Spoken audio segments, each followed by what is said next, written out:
Good Shabbos, Chodesh Tov. The most complicated months of the Jewish calendar are complicated for the exact same reason. They are the months of Adar, and quite appropriately for today, since it's not just Shabbat but also Rosh Chodesh, the month of Av. And they're complicated because of one single line in the Talmud that seems innocuous enough on its surface, but with a closer look is charged with some really important questions. The line ends in a way that many in this room and joining us online will be familiar with. Mishe niknas Adar marbin besimcha, or we know from Adar, Mishe niknas Adar. We know that line. But the full text of that line in the Gemara is Kashem shemiknas Av mema'atin besimcha kach shemishe niknas Adar marbin besimcha.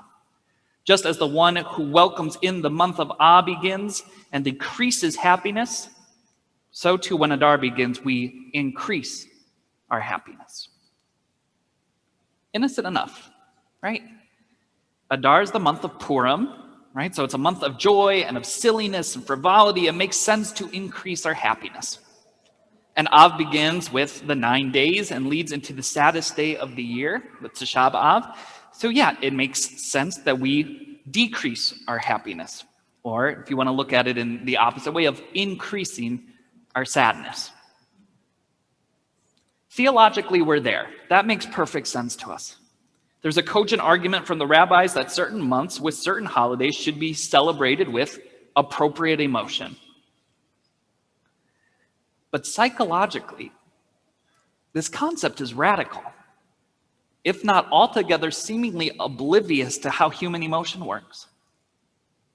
We can't just be happy or just be sad because we're told to be.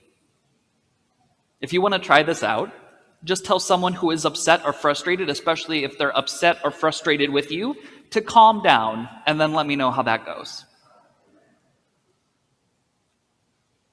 Emotions are powerful. And they're powerful because they often exist beyond our control. Despite how many self-help books we may read or how fervently we meditate, we don't just get to pick which emotion we carry in a moment. And it doesn't always make sense. When we're sad, it can be at times when everyone else around us is happy.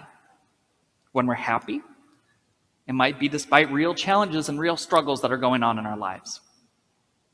So how in the world do our rabbis expect us to enter into Rosh Chodesh and simply flip a switch to make our emotions match our calendar? It's a really important question. It's a question that we have to ask, especially Dafka on Rosh Chodesh Av, as we're going into these next 9 days.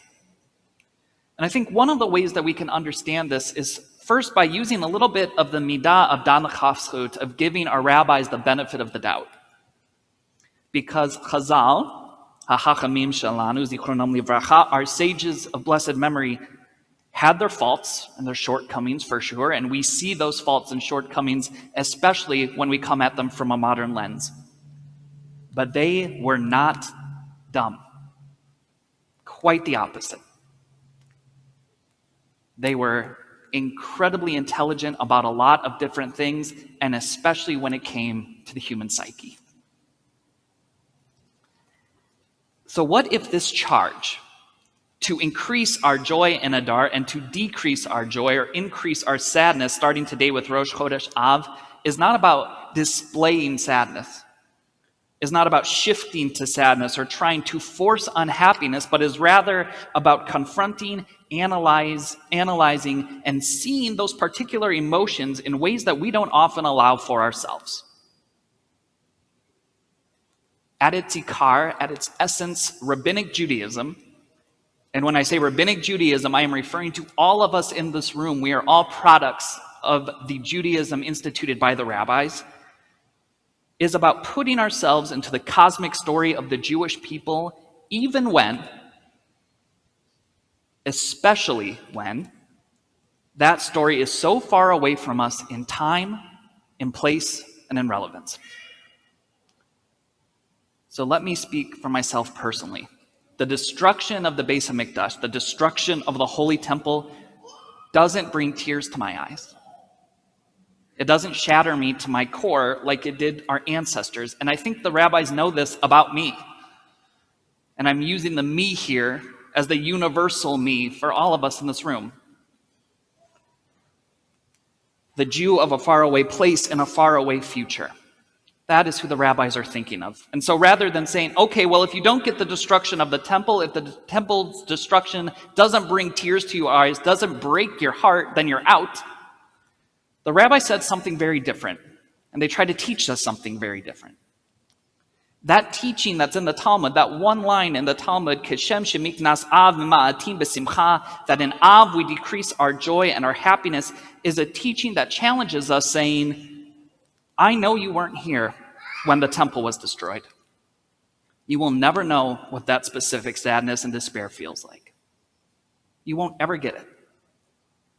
But in your day, in your life, in your time, you have felt and you feel sadness. Sadness that is all your own. Destruction that is all your own. Despair that is all your own. So for these 9 days, when your feelings come up, those feelings of sadness, of destruction, of despair, don't push them away, and rather than letting them pass at their own speed, try to sit with them and try to feel them in their entirety, in the truth that they hold and in the hurt that's present in that hurt, because it is that hurt that unites us despite our gaps in time and space. I think that's how our rabbis want us to be part of the story. And to be clear, I think that they see us in this story not with any judgment at all, not with any thoughts that our lived experiences is not valid or as true as theirs, but that the continuity of our story is everything. And that our rabbis knew in their brilliance that a story can only be told if there's mashma'ut, if there's meaning in it coming from us. To live a story, we can't just tell it. We have to feel it. Really, truly, and sometimes painfully feel it.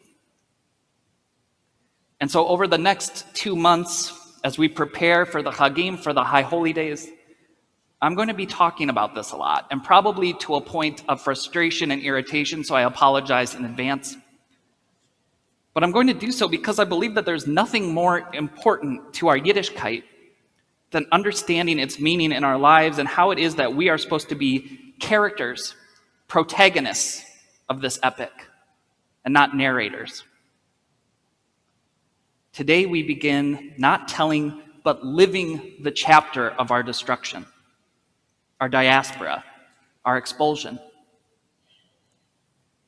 If we do it right, it'll be really hard.